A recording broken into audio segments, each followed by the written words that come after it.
Kita ingin berbicara dengan Gus Faiz ini soal iman kepada takdir. Iman baik itu kepada takdir. Takdir baik, takdir buruk. Nah, ini nih hal yang menurut saya kadang-kadang kalau dipikir tuh jadi overthinking malam-malam gitu. Misalkan kayak contoh aja, misalkan kayak pertanyaan banyak teman itu. Ya.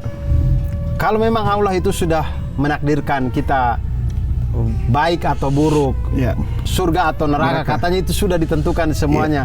Lah terus kita hidup sekarang ini, apapun yang kita lakukan, kalau Allah sudah takdirkan, berarti dari awal Allah sudah tahu dong kita itu endingnya kemana. Nah itu jadinya gimana kita hidupnya? Ini kita akan mulai perbincangan ini dari apa yang Abdur sampaikan. Allah sudah tahu. Cara memahami takdir atau di dalam bahasa agama sering kita dengar dengan istilah qada wal qadar.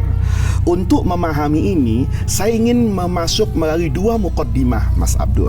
Abdur, yang pertama, dalam hidup ini kita sering berhadapan dengan sesuatu yang kita merasa kita tidak bisa memilih untuk itu.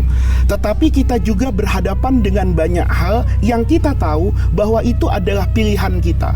Saat kita misalnya berjalan seharian, kita sering merasa haus dan merasa lapar, dan itu tidak bisa kita kendalikan.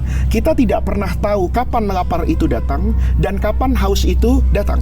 Kadang-kadang kita baru makan, tetapi beberapa waktu kemudian kita merasa lapar.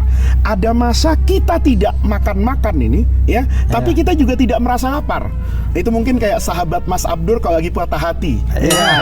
Tunangannya diambil orang, kekasihnya lari. Itu kadang-kadang dunia terasa berbeda kan, sehingga dia tidak makan tapi dia tidak merasa lapar. Artinya apa? Lapar, dahaga, haus, sakit misalnya, itu seringkali kita rasakan di luar kendali kita.